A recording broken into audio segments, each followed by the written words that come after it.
Hey everyone, a very good evening to all of you. आप सभी प्यारे students का वार्म वेलकम है वाईटी योर इंग्लिश ट्यूटर पे। मेरा नाम है अमन बहल। आज बहुत दिनों बाद एक प्यारा सा खूबसूरत सा इकोनॉमिक आर्टिकल पकड़ में आया है। द हिंदू का ये फर्स्ट एडिटोरियल आज की क्लास में कवर होगा। आर्टिकल लिखा हुआ है भारत की इकोनॉमी की अर्थव्यवस्था की रफ्तार पे। कुछ लोगों के लिए काफ़ी ज़्यादा है और कुछ लोगों को कम लगती है। चलिए, इकॉनमी को तो कवर करेंगे ही, इंग्लिश को भी कवर करेंगे साथ में। रीडिंग को, वोकैब को और ग्रामर को, तीनों को मैं एक साथ लेकर के चलूँगा। क्लास में अगर आप नए आए हैं तो ज़रूर से एक लाइक और एक शेयर देना, चैनल को सब्सक्राइब करना। हमारा ऑब्जेक्टिव है यूट्यूब की बेस्ट एडिटोरियल क्लास हो जिसमें इंग्लिश का हर आस्पेक्ट कवर होता हो हिंदी मीडियम वाले बच्चों के हिसाब से।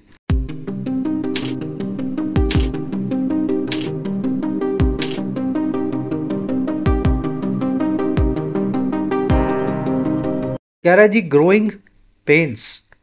पेन का मतलब होता है दर्द, और ग्रोइंग क्या होता है? वर्ब की आईएनजी फॉर्म लगी हुई है एडजेक्टिव की तरह। नाउन पेन को, दर्द को, उसके बारे में कुछ बता रही है। कह रहा है जी दर्द ऐसे हैं जो बढ़ते जा रहे हैं, ग्रो करते जा रहे हैं। चलिए, कौन सा दर्द बढ़ रहा है भाई? टाइटल पैराग्राफ देखते हैं, पता लगेगा। कह रहा है India needs to grow faster to transition as a developed economy. कह रहा है भारत को जरूरत है, इंडिया नीड्स, इंडिया बन जाएगा सब्जेक्ट, एक नाउन है, नीड्स बन जाएगी इसकी वर्ब इंडेफिनिट टेंस में। अच्छा, क्या जरूरत है भाई को? भारत को जरूरत है कि वो ग्रो करे या जो है विकास करे। और कैसे करे? फास्टर, और ज़्यादा तेज़ी से करे। और क्यों करे भाई? वो इसलिए करे टू ट्रांजिशन, ताकि वो ट्रांजिशन कर सके, बदलाव ला सके अपने आप में। ट्रांजिशन करना यानी एक अवस्था से, एक स्टेट से दूसरी स्टेट में चले जाना। तो भारत जो है ट्रांजिशन कर सके एक डेवलप्ड इकॉनमी में या फिर एक विकसित अर्थव्यवस्था में। तो गरीब से अमीर देश बनने के लिए हमें ग्रोथ को और फास्ट करना होगा। India needs to grow faster. चलिए, इंडिया बनेगा सब्जेक्ट, प्रॉपर नाउन है। नीड्स बनेगी इसकी वर्ब इंडेफिनिट टेंस में, सिंगुलर सब्जेक्ट, सिंगुलर वर्ब, पीछे एस लगा हुआ है। चलिए, अब आगे से बढ़ के जल्दी से फटाफट अपने इस आर्टिकल की वोकैब पे नजर डालेंगे। 4-5 वर्ड्स मैं आपको शुरू में एक साथ दिखाता हूँ। देखिए, यूट्यूब पे तो अपनी क्लासेस आई रही हैं। इन क्लासेस के साथ साथ अगर स्ट्रक्चर्ड वे में आप अपने एग्जाम की प्रिपरेशन करना चाहो तो मेरी गाइडेंस में आप कर सकते हैं। ऐप के ऊपर YT your English tutor app, आपकी अपनी ऐप, कमेंट सेक्शन में इसका लिंक दिया गया है। English unlocked course full fledged चल रहा है। 10 दिन पहले कोर्स लॉन्च हुआ है। 2025 और 26 का हर एग्जाम का इंग्लिश का पोर्शन इस कोर्स में कवर्ड है। बिल्कुल बेसिक ग्रामर से चलेंगे और आगे बढ़ते हुए रीडिंग तक, कॉम्प्रीहेंशन तक, वोकैब तक, और एग्जाम के रेलेवेंट जितने भी क्वेश्चंस होते हैं 125-150 घंटे के इस कोर्स के अंदर सब चीज़ें कवर्ड हो जाएंगी। फायदा ले सकते हैं इस कोर्स का। कोर्स अभी लॉन्च हुआ है। यूज़ करें कूपन अनलॉक्ड को, ताकि आपको कम फी के अंदर कोर्स मिल सके। इसी के साथ में ऐप पे आपको मिलेगा हमारा सुपर हिट राइटिंग का कोर्स। इस कोर्स में आपको लिखना सिखाया जाता है 50 घंटे में। सिर्फ काम की बात होती है 50 से 60 घंटे के अंदर किसी भी एग्जाम का राइटिंग का पोर्शन, डिस्क्रिप्टिव का पोर्शन आप यहाँ पे कवर कर सकते हैं। इस कोर्स के साथ साथ आपको मिशन यूपीएससी कोर्स मिलेगा। सिविल सेवाओं के लिए अगर आप माइग्रेशन करना चाहें हिंदी से इंग्लिश में, ऐसे राइटिंग के लिए, प्रेसी के लिए, सी सेट के लिए, तो इस कोर्स की मदद से आप खुद को माइग्रेट कर सकते हैं टू इंग्लिश लैंग्वेज। कोई भी क्वेरी हो ऐप से रिलेटेड, ये नंबर है व्हाट्सएप का, इस नंबर पर आप टीम से बात कर सकते हैं। ऐप का लिंक कमेंट सेक्शन में गिवन है। चलिए, वोकैब शीट है, जूम इन कर दूं थोड़ा सा। पहला वर्ड है अपने पास मैनिफेस्ट। इसका मतलब होता है किसी चीज़ का रियल बन जाना, या हिंदी में इसको बोलते हैं अवतार लेना। जैसे भगवान का कोई रूप है, वो अवतार लेकर के आए, तो वो रूप जो है रियल फॉर्म में आपके सामने आएगा। विष्णु जी कभी राम बन के आए, कभी कृष्ण बन के आए, है ना, ऐसे इसको याद रखें। तो चीज़ों का रियल बनना, साकार बनना कहलाता है मैनिफेस्ट करना। हर dreams of being independent manifested with her selection for the job. उसके सपने जो थे इंडिपेंडेंट होने के, आज़ाद होने के, आत्मनिर्भर होने के, वो साकार हुए, मैनिफेस्ट हुए उसके सिलेक्शन के साथ ही जॉब के अंदर। साकार होने को रियलाइज करना, मटेरियलाइज करना भी बोलते हैं। मटेरियल क्या है? मटेरियल वो चीज़ है जिसको आप छू सकते हैं, जो रियल है, वही तो मटेरियल है। तो किसी चीज़ का, किसी सपने का, ख्वाब का मटेरियल बन जाना यानी उसका सच बन जाना। समझ पा रहे हो? ऐसे इस वर्ड को याद रखना है। मटेरियलाइज करना, साकार होना, सच बन जाना, ये वर्ड आर्टिकल में आप देखेंगे। चलिए, अगला वर्ड अपने पास सेडेंट्री। जब आप बैठे रहते हो सारा दिन, कुछ घूमते फिरते नहीं हो, एक्सरसाइज नहीं करते हो, कोई वॉकिंग नहीं करते हो, तो आपकी लाइफ जो है ना वो सीडेंट्री होती है। सीडेंट्री का मतलब है मोशनलेस विद लिटिल एक्टिविटी। कोई गतिशीलता आपकी लाइफ में नहीं है और एक्टिविटी भी बहुत कम है। People with sedentary life styles have a greater risk of heart attacks. वो लोग जो सारा दिन बैठे रहते हैं, जिनका लाइफस्टाइल जो है बैठे रहने का है, उनके पास ज़्यादा रिस्क होता है, जोखिम होता है हार्ट अटैक्स का। सीडेंट्री को स्टेशनरी, आइडल और स्लगिश भी बोलते हैं। स्लगिश यानी बहुत धीमे जो चलता हो, बहुत सुस्ता हुआ, सुस्ताया हुआ। सीडेंट्री भी वही लाइफस्टाइल है, सुस्ताने वाला, और स्लगिश भी वही है। स्लगिश नाम का वर्ड आप आर्टिकल में आज देखेंगे। अगला वर्ड अपने पास स्कैरसिटी। स्कैरसिटी का मतलब होता है कमी, शॉर्टेज। ये स्कैरसिटी जो है ना, ये नाउन शॉर्टेज बना है स्कैर्स नाम के एडजेक्टिव से। स्कैर्स का मतलब है जिस चीज़ की सप्लाई कम हो, जो शॉर्टेज में हो, जो लैकिंग हो, डेफिशिएंट हो। ठीक है ना। स्कैर्स एक एडजेक्टिव है, कमी कम को बोलेंगे। स्कैरसिटी एक नाउन है, कमी को बोलेंगे। चलिए, the industry is suffering from a scarcity of skilled workers. Industry जो है सफ़र फॉर्म कर रही है, जूझ रही है एक स्कैरसिटी से, कमी से, जो है कुशल वर्कर्स की। चलिए, ये वर्ड आप आर्टिकल में आज देखेंगे। स्कैरसिटी को डेफिसिट, डर्थ, पॉसिटी या इनसफिशिएंसी बोलते हैं। ये 3-4 दिन पहले इसका सिनोनिम आया था डर्थ, आज आ गया स्कैरसिटी, फिर किसी क्लास में आ जाएगा पॉसिटी। ठीक है, तो ये सारे वर्ड्स इंटरकनेक्टेड हैं कमी के लिए। उल्टा होता है इसका अबंडेंस, किसी चीज़ का बहुत ज़्यादा मात्रा में होना, स्कैरसिटी का एंटोनिम।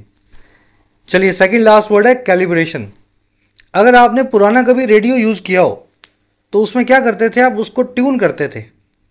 ऐसे डायरेक्टली वो नहीं पकड़ता था कोई चैनल, आप उसका एक गोल सा बटन जो है उसको घुमाएंगे, फिर सही चैनल पे पकड़ेगा, जहाँ ठीक ठाक आवाज़ आएगी, थोड़ा ठोक बजा के, है ना, वहाँ पे आप उसको रख देंगे। इसी काम को अंग्रेजी में बोलते हैं कैलिब्रेशन करना या कैलिब्रेट करना। चीज़ों को एडजस्ट करना, फाइन ट्यून करना, ताकि वो जो चाहते हैं वैसा काम करे। The technician performed a calibration of the weighing machine. Technician ने कैलिब्रेशन को परफॉर्म किया, या एक एडजस्टमेंट को परफॉर्म किया इस वेइंग मशीन पे, वजन नापने या तोलने की मशीन पे। और क्यों? वो इसलिए किया टू इंश्योर एक्यूरेट रिजल्ट्स, ताकि इंश्योर कर सकें, सुनिश्चित कर सकें सही नतीजों को, रिजल्ट्स को, यानी मशीन से सही वजन निकले। तो कैलिब्रेशन क्या होता है? किसी चीज़ से एडजस्टमेंट करना, छेड़छाड़ करना, ताकि वो सही से काम करने लगे। वो एंटेना देखा होगा आपने, पहले डिश के लिए, एंटेना के लिए ऊपर एक आदमी जाता था और एंटेना को हर डायरेक्शन में घुमा घुमा के पूछता था कि डिश आई या नहीं आई, तो वो कैलिब्रेशन कर रहा होता था। चलिए, कैलिब्रेट वर्ब से कैलिब्रेशन नाउन बना है। स्केलिंग, पोजिशनिंग, अरेंजमेंट और फाइन ट्यूनिंग, चारों इसके सिनोनिम्स हैं। लास्ट वर्ड है डिसाइडेडली। देखिए, डिसाइड का मतलब है किसी चीज़ को तय करना। डिसाइडेड यानी जिसको तय कर दिया जा चुका है, जो तयशुदा है। और डिसाइडेडली यानी तयशुदा तौर पे, पक्के से, सर्टेनली या definitely. That dish was decidedly too spicy for me. ये जो डिश थी, ये जो पकवान था, तयशुदा तौर पे, पक्के तौर पे बहुत ज़्यादा मसालेदार था, स्पाइसी था मेरे लिए। कोई इसमें किंतु परंतु गुंजाइश नहीं है, कोई इसमें वहम या शक नहीं है कि स्पाइसी था या नहीं था, ज़्यादा था या कम था, नहीं। ये तयशुदा तौर पे मेरे हिसाब से मेरे लिए बहुत स्पाइसी था। तो ऐसे डिसाइडेडली नाम के वर्ड का इस्तेमाल होता है डिसीजन और डिसाइड नाम की वर्ब से बना हुआ है। ठीक है, इसको डिसाइसिवली भी बोलते हैं, डिसाइडेडली को डिसाइसिवली बोलते हैं। दोनों सिनोनिम्स हैं एक दूसरे के। वोकैब आज की काफ़ी रिच चाहिए, ज़्यादातर वर्ड्स आपके लिए नए हैं। जब भी कुछ नया सीखने को मिले तो घबराना नहीं है, सीखने पे फोकस करना है। अब एक समरी आपको दें आर्टिकल की, किस बारे में लिखा हुआ है। अपने पास अभी आंकड़ा आया कि भारत की जो ग्रोथ रेट है वो लगभग 7.4% रही है लास्ट क्वार्टर में, पिछले साल के। लास्ट क्वार्टर कौन सा था? जनवरी 2025 से मार्च 2025 का। लास्ट क्वार्टर में 7.4 थी और पूरे साल की बन गई 6.5%। हमारा आर्टिकल कह रहा है कि ये ग्रोथ रेट देख करके बहुत लोगों को अचंभा हो रहा है। 7.5% की ग्रोथ रेट हमने सोची भी नहीं थी, और 6.5% की भी कम नहीं होती है। लेकिन भारत के पास एक बहुत छोटी विंडो ऑफ अपॉर्चुनिटी है। इससे पहले कि हमारा देश बूढ़ा होने लगे, हमारे यहाँ की यंग पॉपुलेशन कम होने लगे, देश में बूढ़े ज़्यादा हो जाएं, उससे पहले पहले हमें एक फास्टर इकॉनमी, एक डेवलप्ड इकॉनमी बनना है, अमीर देश बनना है, जैसा कि अमेरिका ने और यूरोप में कंट्रीज ने करके दिखाया है। और वो करने के लिए हमारे पास है 20-25 साल, और उन 20-25 सालों में 7.5 6.5 से काम नहीं चलेगा। ये बहुत अच्छी ग्रोथ रेट है, लेकिन हमें चाहिए 8 या उससे ज़्यादा। अगर हमने 8% से कम पे ही ग्रो करते रहे तो हम कभी भी एक अमीर देश नहीं बन पाएंगे, और उसके बनने से पहले ही हो सकता है हम एक बूढ़ा देश बन जाएं। जब कोई देश बूढ़ा हो जाता है फिर वो तरक्की नहीं करता, फिर वो अपने लेवल को मेंटेन करता है। तो कह रहा है जी ये पेन जो है बढ़ता जा रहा है, कुछ लोगों के लिए काफ़ी है, लेकिन हकीकत में ये काफ़ी नहीं है, ये ग्रोथ रेट और ज़्यादा होनी चाहिए। आज की टोन है एनालिटिकल, ऑफ कोर्स एनालाइज करेगा, विश्लेषण करेगा, एनालिसिस करके बता रहा है। और साथ में आज की टोन है जी रियलिस्टिक। रियलिस्टिक में आप व्यवहारिक बातें करते हैं, हकीकत से जुड़े होकर के, है ना, रियलिटी की बात करते हैं। रियलिस्टिक टोन में लिखा हुआ आर्टिकल है। चलिए शुरू करें इस इंटरेस्टिंग आर्टिकल को। फर्स्ट पैराग्राफ है, वीडियो को करना है पॉज, चाहे आपको 5 मिनट लगे, वीडियो को बंद कर दो और आराम से पहले इसको खुद मीनिंग दो, इसको एक रीडिंग लो और मीनिंग निकालो, फिर वीडियो अपने प्ले करना।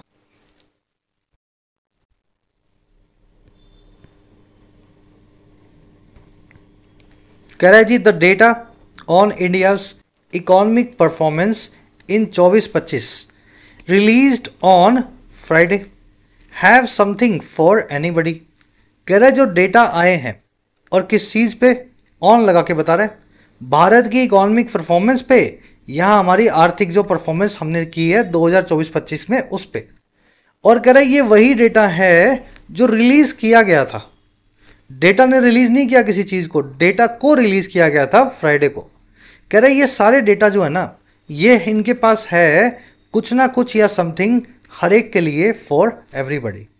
परेशान होने वाले आदमी के लिए परेशानी है, आशावादी आदमी के लिए इसमें कोई आशा की किरण है, हर आदमी के लिए इस डेटा में कुछ ना कुछ मिलेगा। डेटा सब्जेक्ट है, प्लूरल नाउन है, वर्ब है इसकी हैव, प्लूरल नाउन की वर्ब भी प्लूरल। डेटम होता है सिंगुलर, और डेटम से बनता है data. Bacterium bacteria, stadium Stadia, याद है ना। तो डेटा प्लूरल, वर्ब भी प्लूरल। चलिए रिलीज यहाँ पे वर्ब की थर्ड फॉर्म है, डेटा के बारे में एडिशनल इंफॉर्मेशन दे रही है। ये वो डेटा है जिसको रिलीज किया गया था फ्राइडे को। दिनों से पहले, वारों से पहले ऑन का इस्तेमाल करें, और सालों से पहले, हफ्तों से पहले और महीनों से पहले इन का इस्तेमाल करें, है ना। हफ्ता, महीना, साल, जिसमें मल्टीपल डेज हों। दिन में 7 दिन होते हैं, हफ्ते में 30 दिन होते हैं, साल में 365, दशक में 3650। ऐसे हर एक पीरियड में जिसमें मल्टीपल डेज हों, उसके आगे आप इन का इस्तेमाल करें। और जब एक ही दिन की बात हो, कोई वार हो, कोई तारीख हो, उससे पहले ऑन लगेगा।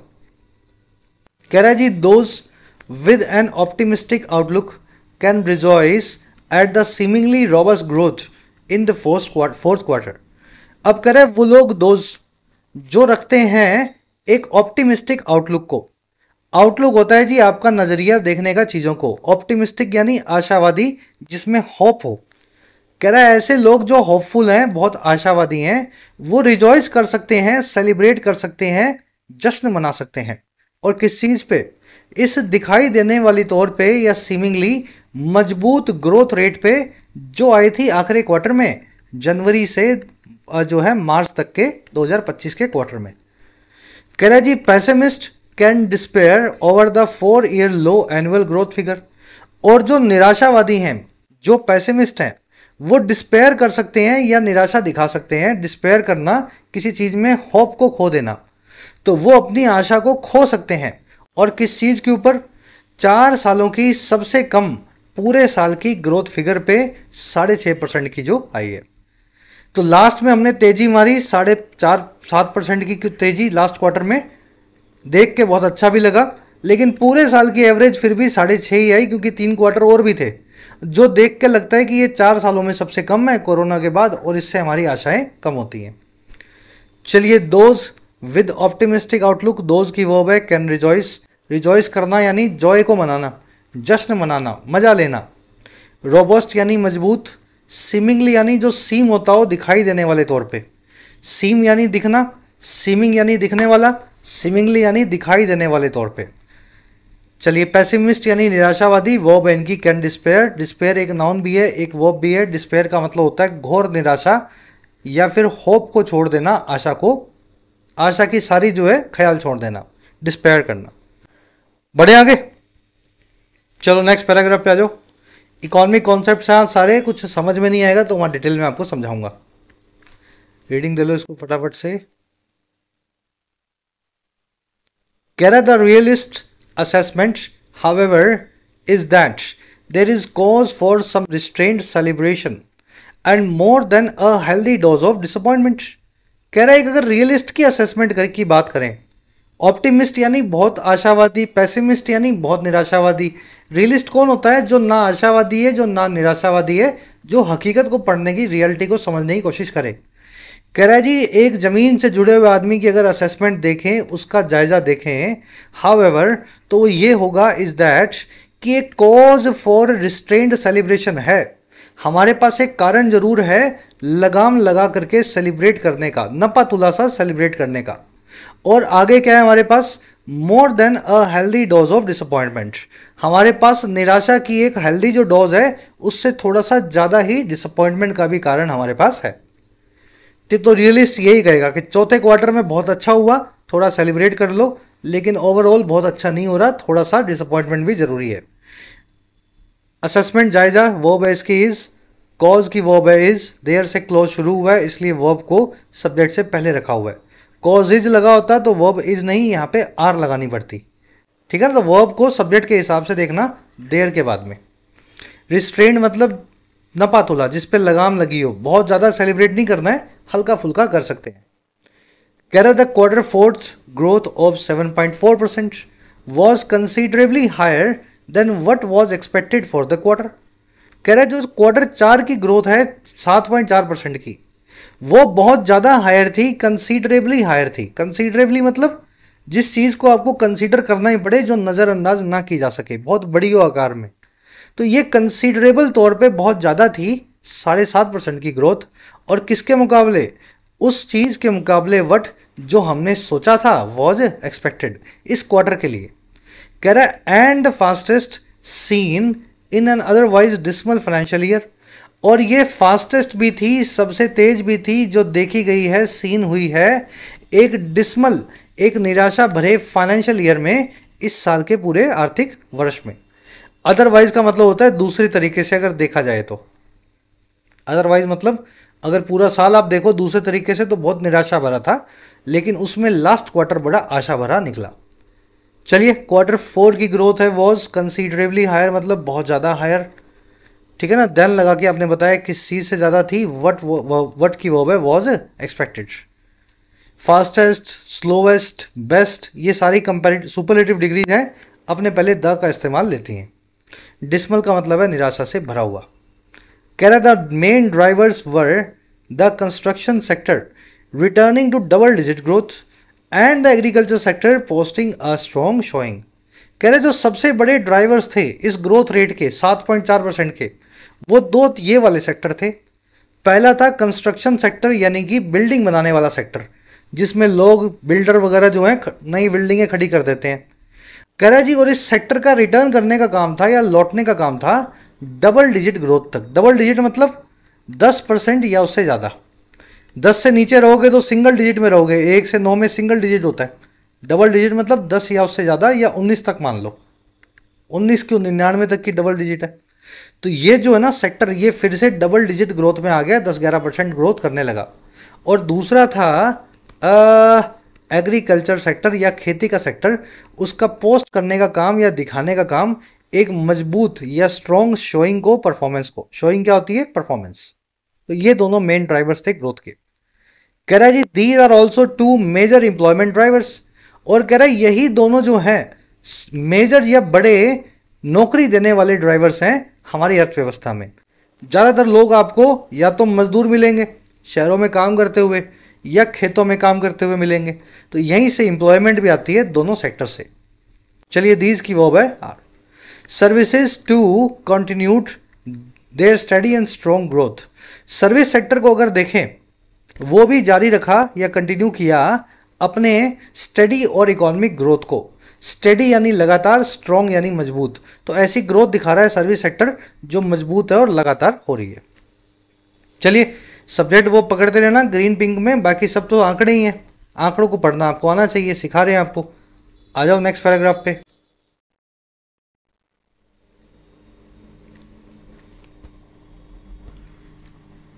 चलिए रीडिंग खुद से देनी है जरूर से, वीडियो को पॉज करो, आराम से देखा करो। कह रहे the manufacturing sector on the other hand grew at just 4.8%।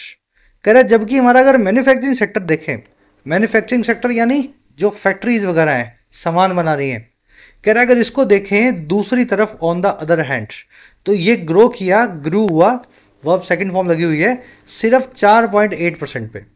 कह रहा जी down from 11.3% in the Q4 of previous year, जो कि नीचा है, डाउन है 11.5% की परफॉर्मेंस से जो Q4 में आई थी 2023-24 के।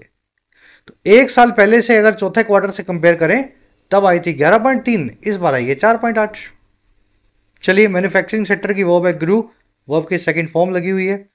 कह रहा there is a reality check hiding in the aggregate numbers as well.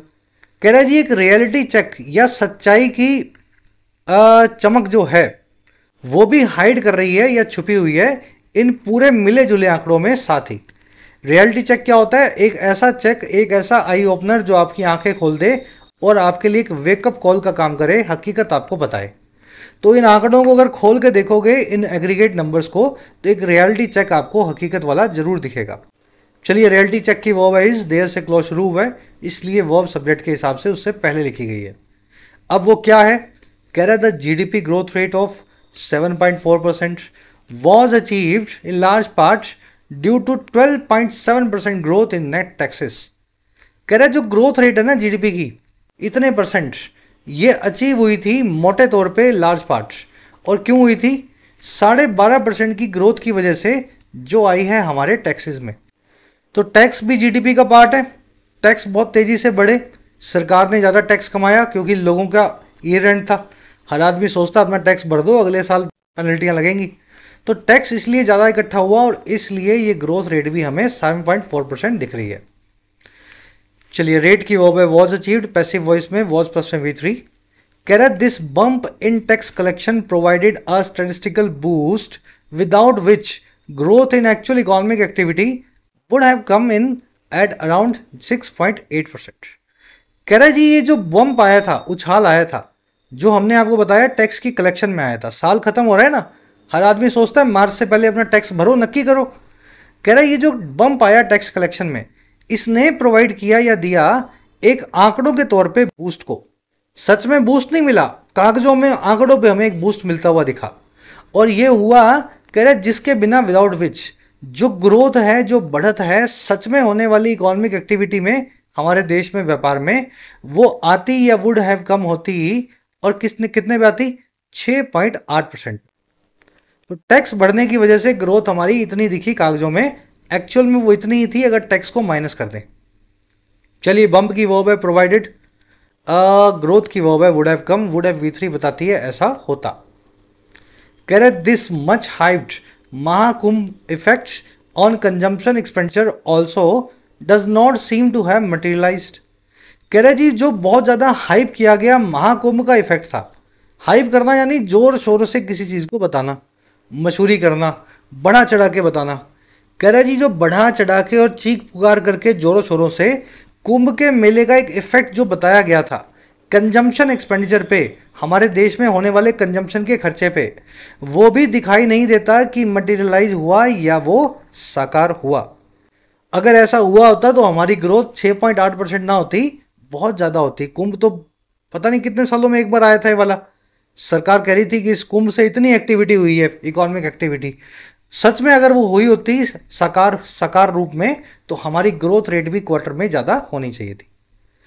चलिए महाकुंभ इफेक्ट वर्ब है इसकी, डज नॉट सीम, मटेरियलाइज होना, एक्चुअलाइज होना, मैनिफेस्ट होना, किसी चीज़ का साकार होना, हकीकत बनना। मच हाइप्ड मतलब जिसमें बहुत ज़्यादा हाइप घुसी हो, जो बढ़ा चढ़ा के बताया गया हो, एग्जैचरेट करके। चलिए नेक्स्ट पैराग्राफ पे।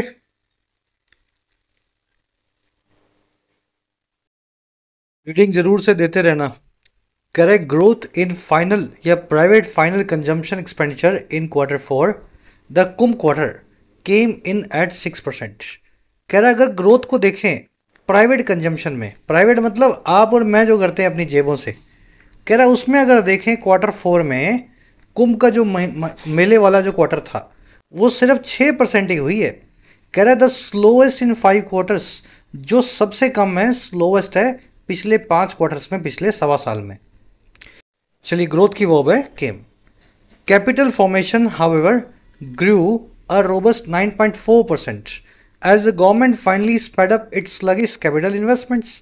कह रहे फिर अगर कैपिटल फॉर्मेशन को देखें, कैपिटल फॉर्मेशन यानी सरकारी खर्चा, सरकार कुछ ऐसा बनाए जो 15-20 साल चले कैपिटल के तौर पे, सड़क बने, हाईवे बने, ब्रिज बने, टनल बने। कह रहा ये खर्चा जो है हालांकि वो ग्रू किया मजबूत 9.4% से, क्योंकि गवर्नमेंट ने फाइनली स्पीड अप किया या स्पेड अप किया, वो की सेकंड फॉर्म है, अपने सुस्त और स्लगिश कैपिटल इन्वेस्टमेंट को, सरकारी खर्चे को। तो आम आदमी का कुछ ज़्यादा खर्चा नहीं हुआ है कुंभ के महीने में। खर्चा जितना अच्छा होता है उतनी इकॉनमी अच्छी है, उल्टा मत समझना कि सर खर्चा नहीं हुआ तो पैसा बच गया। बच के कहाँ जाएगा? खर्चा करोगे किसी को रोज़गार मिलेगा, किसी को खाना मिलेगा। तो आम आदमी की जेब से खर्चा बहुत कम हुआ है, रोज़गार बहुत कम क्रिएट हुआ है, जबकि सरकार की जेब से खर्चा खूब हुआ है कुंभ वाले क्वार्टर में। कैपिटल फॉर्मेशन की वर्ब है ग्रू, ग्रो की सेकंड फॉर्म है ना ग्रू। गवर्नमेंट की वर्ब है स्पेड अप, स्पीड अप से बना है स्पेड अप, स्पीड की सेकंड फॉर्म होती है स्पेड, स्पीड अप करना, चीज़ों को रफ्तार में लाना। स्लगिश यानी सुस्त। कह रहा है government officials and union ministers have expressed their satisfaction at 6.5% growth in 2024-25। कह रहे सरकारी अधिकारी और संसद में बैठे हुए जो मिनिस्टर्स हैं, कह रहा उन्होंने एक्सप्रेस किया है या फिर उन्होंने जताया है, और क्या जताया है? अपनी सेटिस्फेक्शन को या अपने अंदर की संतुष्टि को। ये 6.5% की जो ग्रोथ रेट आई है पिछले साल 24-25 में। कह रहा है जी और है क्या ये 6.5% की growth? The slowest since the pandemic. ये सबसे कम ग्रोथ रेट है किसी भी साल में जब से पैंडमिक आया है सन 2020 से। और ये ऐसा क्यों कर रहे हैं भाई? इतनी कम में फिर भी एक्सप्रेस क्यों कर रहे हैं इतना सेटिस्फेक्शन? कह रहा जी वो इसलिए कर रहे हैं saying it is the fastest among major economies and not bad in the context of a growth scarce global environment. वो ये कहते हुए कह रहे हैं कि ये जो है अभी भी फास्टेस्ट है, सबसे तेज है दुनिया की बड़ी इकोनॉमीज में, दुनिया की टॉप 10 इकोनॉमीज में हम सबसे तेज़ी से आगे चल रहे हैं। और ये नॉट बैड है, बिल्कुल भी बुरी नहीं है ऐसे कॉन्टेक्स्ट या हालात में, जो ऐसे ग्लोबल इन्वायरमेंट का है, वैश्विक परिवेश का है, जिसमें ग्रोथ बड़ी स्कार्स है, जिसमें ग्रोथ यानी विकास बड़ा कम होता है। तो ये यही कह रहे हैं कि दुनिया में विकास नहीं हो रहा, टॉप 10 इकोनॉमीज में विकास नहीं हो रहा, ग्रोथ नहीं हो रही, हमारी 6.5 होगी तो बहुत बढ़िया है। तो ऐसा कहते हुए ये अपना सेटिस्फेक्शन जता रहे हैं। ऑफिशियल्स मिनिस्टर्स की वर्ब है हैव एक्सप्रेस्ड, एक्सप्रेस करना, डिमॉन्स्ट्रेट करना, दिखाना या जताना, हैव प्लस में V3 का इस्तेमाल हुआ है। ठीक है, सेइंग यहाँ पे वर्ब की आईएनजी फॉर्म है, प्रेजेंट पार्टिसिपल साइमल्टेनियस एक्शन। जब ये एक्सप्रेस कर रहे थे अपना सेटिस्फेक्शन, तब वो ये भी कह रहे थे साथ साथ कि हमारी इकॉनमी बहुत फास्टेस्ट ग्रोइंग इकॉनमी है बड़ी इकॉनमीज में से। स्कार्स, कांटी या शॉर्ट जिसमें कमी हो, जो है ना, स्कार्स वर्ड आप देख चुके हैं, इन शॉर्ट सप्लाई। चलिए next paragraph.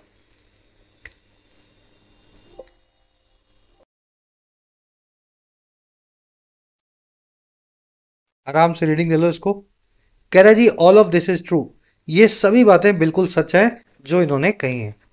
Yet not bad is not nearly good enough for India. कह रहे हैं फिर भी ये जो नॉट बैड वाला रिमार्क है, नॉट बैड का मतलब है बुरा तो नहीं, अच्छा नहीं लेकिन बुरा भी नहीं। कह रहा है जो नॉट बैड वाली बात है ना, वो बिल्कुल भी आसपास भी अच्छी नहीं है या गुड के बिल्कुल नियर भी नहीं है, इनफ या पर्याप्त तौर पे भारत के लिए।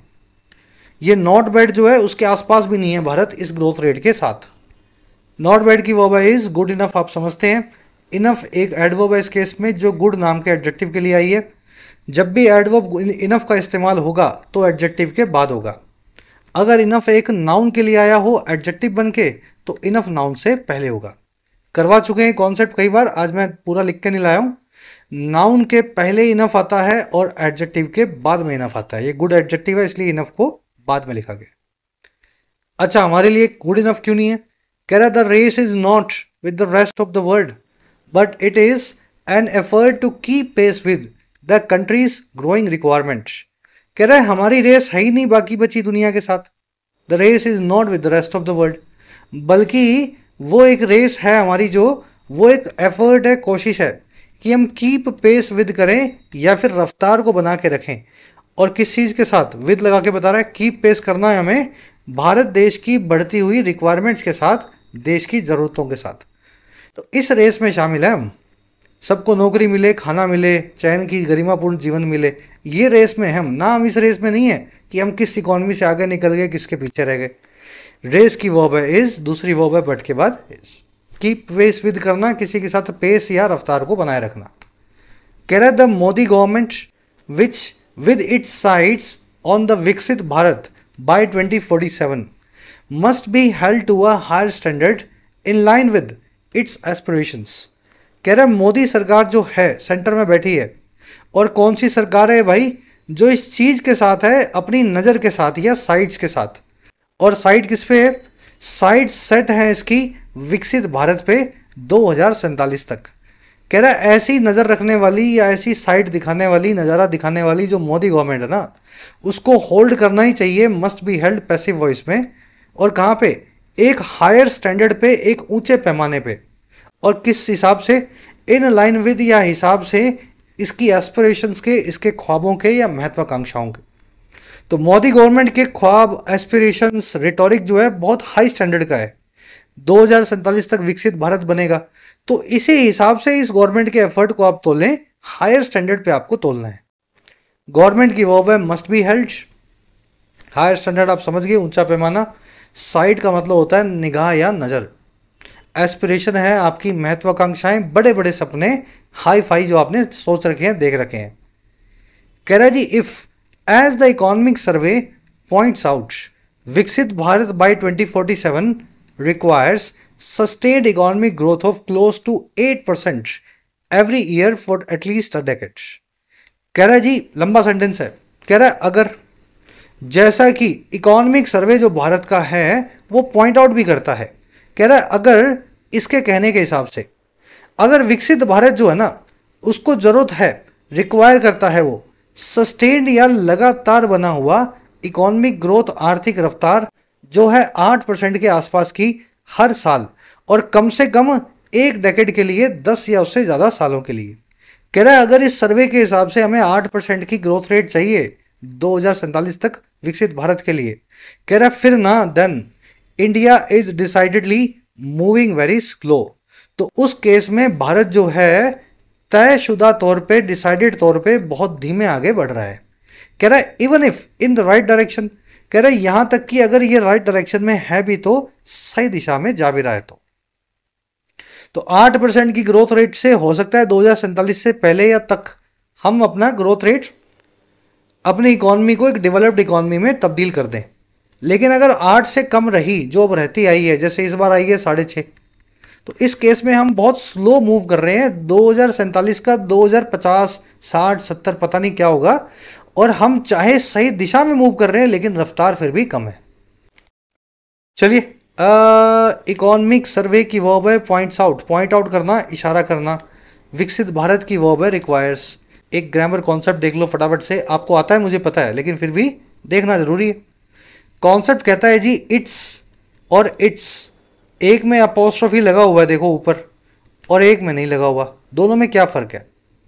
देखिए, मान लीजिए आपका नाम है मनोज या आपका नाम है किरण, ठीक है। अब मैं लिखना चाहूँ मनोज, मनोज का घर, तो मैं लिख सकता हूँ Manoj's home, Ram's home, apostrophe S लगा के मैं ऐसा लिख सकता हूँ। वैसे ही किरण का घर लिखना हो तो किरणस होम, अपोस्ट्रोफी एस लगा के किरणस लिख सकता हूँ। लेकिन जो इट नाम का प्रोनाउन है ना, जब इसके लिए आपको का वाला फीलिंग चाहिए हो, पॉजेसिव चाहिए हो, तो आप इट अपोस्ट्रोफी एस ना लगाएं। उस केस में इट प्रोनाउन अपने बाद में एस लेता है बिना अपोस्ट्रोफी के। इट का पॉजेसिव जो है बिना अपोस्ट्रोफी के इट्स लिखा जाता है। जैसे किरणस में अपोस्ट्रोफी लगा, मनोज में लगा, इट में नहीं लगेगा। और अगर इट में अपोस्ट्रोफी लगाओ, अपोस्ट्रोफी क्या है, ये ऊपर पड़ा हुआ कोमा, अगर ये कोमा इट में लगा हो तो फिर वो इट जो है ना, उसका इट से कोई कनेक्शन नहीं है, वो लिखा हुआ आपने इट इज या इट हैज़। आप इट इज को या इट हैज़ को अंग्रेजी में इट्स लिख देते हैं अपोस्ट्रोफी के साथ। तो ये कंफ्यूजन है कुछ लोगों को, कैसे सही करेंगे? क्वेश्चन देखो, the company changed its policy last week. Company ने चेंज कर दिया इसकी पॉलिसी को पिछले हफ्ते। इट आया कंपनी के लिए, इट्स लगाना यानी कंपनी का, कंपनी की पॉलिसी। जैसे राम का घर था तो राम्स होम लिखना था, किरण's होम लिखना था, लेकिन इट्स पॉलिसी लिखते हुए आपको अपोस्ट्रोफी नहीं लगाना, इट्स को आपको बिना अपोस्ट्रोफी के लिखना है। अगर वो अपोस्ट्रोफी लगा तो इसका मतलब हो जाएगा इट इज पॉलिसी या इट वॉज पॉलिसी या इट हैज़ पॉलिसी। हम ऐसा मीनिंग नहीं चाहते हैं, समझ गए ना? तो कंपनी चेंज्ड इसको निकालो और इट्स लिखो बिना कॉमा के, अपोस्ट्रोफी के। It's been a long day, ये रहा है एक लंबा दिन।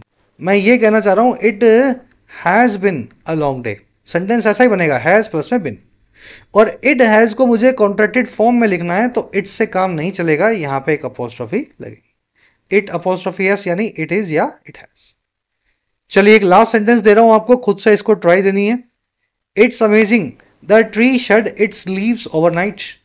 ये बड़ा अमेजिंग है कि ट्री ने शेड कर दिया या गिरा दिया अपनी पत्तों को रात भर में ही, ओवरनाइट में ही। 2 बार इस्तेमाल हुआ है इट्स का, चेक कर लेना कौन सा सही है कौन सा गलत है। समझ में आ गया हो और ट्राई देना चाहें तो कमेंट्स में ज़रूर डालना, आपको फीडबैक मिल जाएगा आपने सही लिखा या गलत लिखा। ठीक है, जनरली मैं क्या हार्ट दे देता हूँ, जिन बच्चों का आंसर सही होता है हार्ट दे देता हूँ, जिनका गलत होता है रिप्लाई करके उनको सही आंसर बताने की कोशिश करता हूँ। चलिए बढ़ते हैं आगे, कॉन्सेप्ट आज के क्विज में आएगा, कमेंट्स में ज़रूर अप्लाई करना। लास्ट पैराग्राफ है, फटाफट इसको देखें।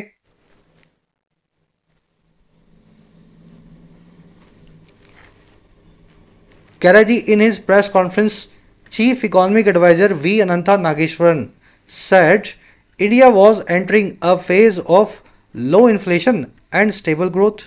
कह रहा है अपनी प्रेस कॉन्फ्रेंस में जो चीफ इकोनॉमिक एडवाइजर हैं भारत के, वी अनंता नागेश्वरन साहब, इन्होंने ऐसा कहा, पास्ट में वी सेड वर्ब की सेकंड फॉर्म। और क्या कहा? अब इस सेड के बाद में दैट लगा हुआ है जो लिखा नहीं हुआ, ओमिट किया हुआ है। ओमिट करना यानी छोड़ देना, मान लेना कि लिखा हुआ है। उन्होंने ये कहा दैट इंडिया एंटर कर रहा था या घुस रहा था एक नए फेज में, एक नए चरण में, जो था लो इन्फ्लेशन का और स्टेबल ग्रोथ का। ठीक है, नागेश्वर साहब की वर्ब है सेड, इंडिया की वर्ब है वॉज एंटरिंग।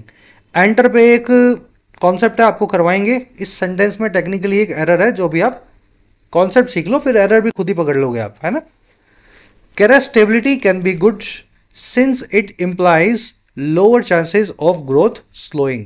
कह रहा है नागेश्वरन साहब के हिसाब से देखें तो ये स्टेबल ग्रोथ यानी स्थिर विकास और लो इन्फ्लेशन, कह रहा है ये स्टेबिलिटी जो है ना ये अच्छी हो सकती है, कैन बी गुड, क्योंकि ये इम्प्लाई करती है, इसका ये इम्प्लीकेशन निकलता है, रिजल्ट या नतीजा निकलता है कि कम चांसेस होंगे या कम मौके होंगे ग्रोथ के स्लो करने का या विकास के कम होने का। स्टेबिलिटी का मतलब क्या है? मैं तेज नहीं चलूंगा लेकिन जो रफ्तार मैंने मेंटेन की है, गाड़ी की रफ्तार उतनी तो रहेगी। तो स्टेबिलिटी गुड है क्योंकि इसका मतलब ये रफ्तार कम नहीं होगी। स्टेबिलिटी की वर्ब है कैन बी, इट की वर्ब है इम्प्लाइज।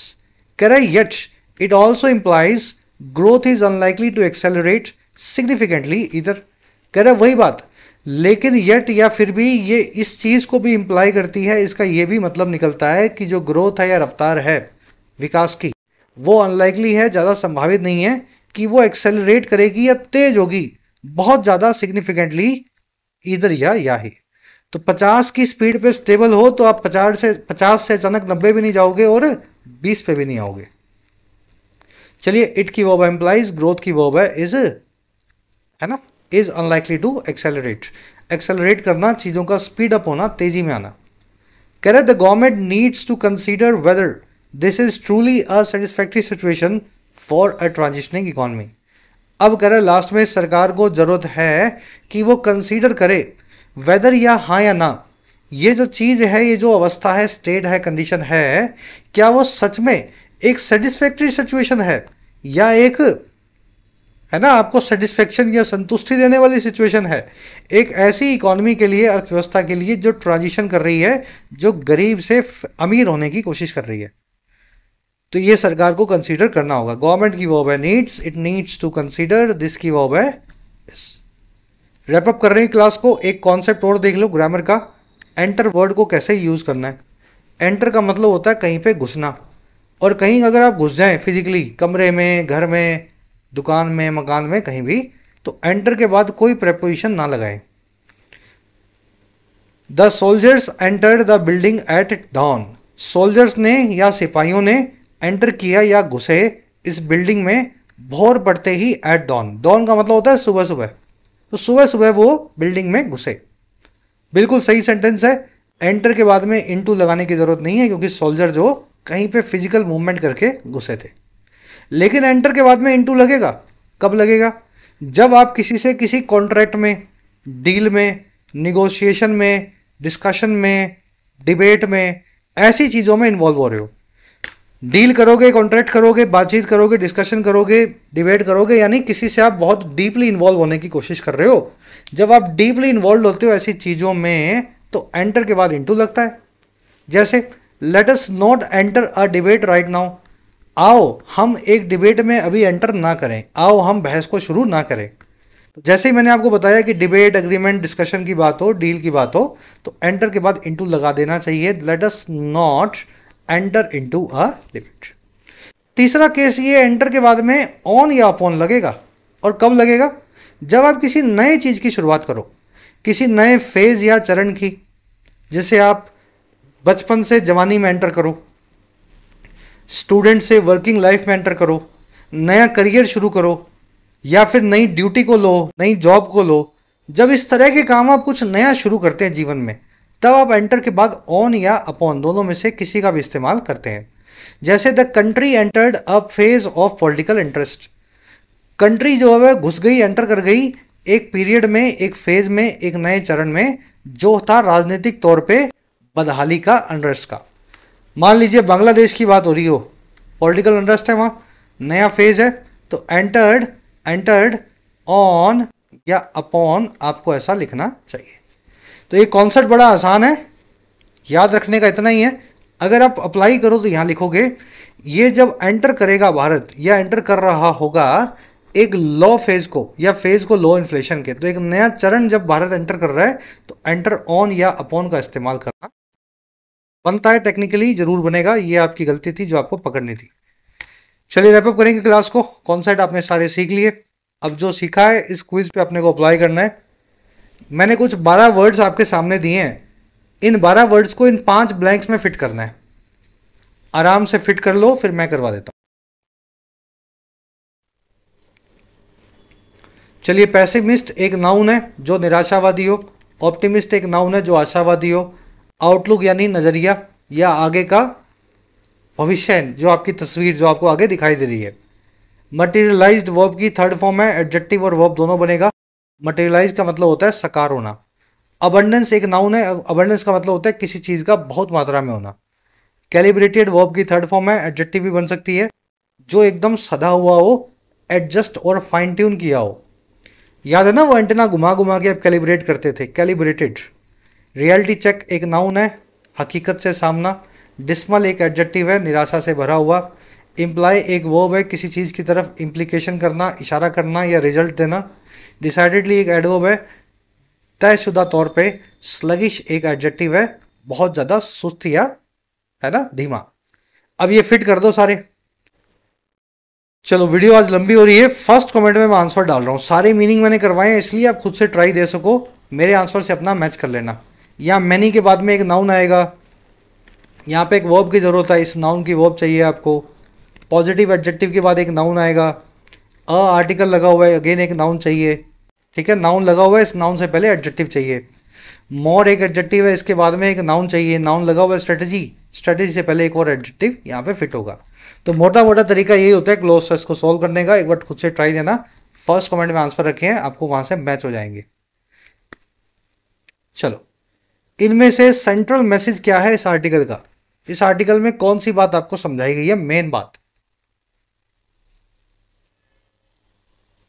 एक ही बात समझाई गई है, हमें और तेजी से और कंसिस्टेंट तरीके से ग्रो करना है, ताकि अपने एस्पिरेशन या ख्वाब या महत्वाकांक्षाएं पूरे कर सकें।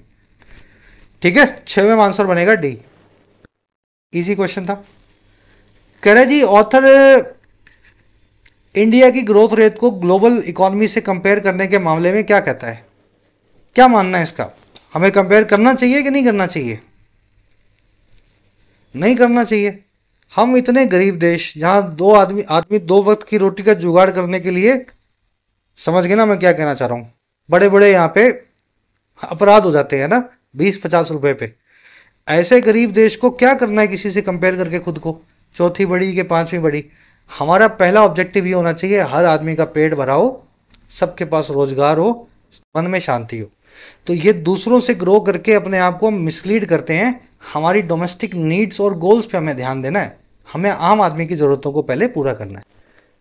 चलिए 7th का आंसर बनेगा ए, इसलिए हमें ऑथर कहता है कि कंपेयर नहीं करना चाहिए। चलिए कॉमन एरर्स मिलेंगी लास्ट में 3। जो सिखाए थे कॉन्सेप्ट वही अप्लाई होंगे। पहला एंटर के आसपास हो सकता है, दूसरी आपको मिलेगी इस इनफ वर्ड के आसपास, तीसरी आप खुद ढूंढो। चलो मैं बता दूंगा तो फिर देखते ही समझ जाओगे आप, है ना। आंसर्स डाल दिए गए हैं, फर्स्ट कमेंट में चेक करना आउट ऑफ 10 कितने मार्क्स मिले जरूर से बताना। कल की मुलाकात में आपसे लेंगे मुलाकात क्लास में। क्लास कैसी लगी जरूर से बताएं, लाइक करके शेयर करके। और हाँ, ऐप को जरूर डाउनलोड कर लें, कमेंट सेक्शन में ऐप का लिंक दिया गया है। जो भी कोर्स आपकी नीड है, अफोर्डेबल प्राइस में आप अपने एग्जाम को प्रिपेयर कर सकते हैं, एसएससी, बैंकिंग, यूपीएससी या स्टेट पीएससी एग्जाम को। ये टीम का नंबर है, इस पर व्हाट्सएप करके आप टीम से बात भी कर सकते हैं अगर आपकी कुछ क्वेरीज हो।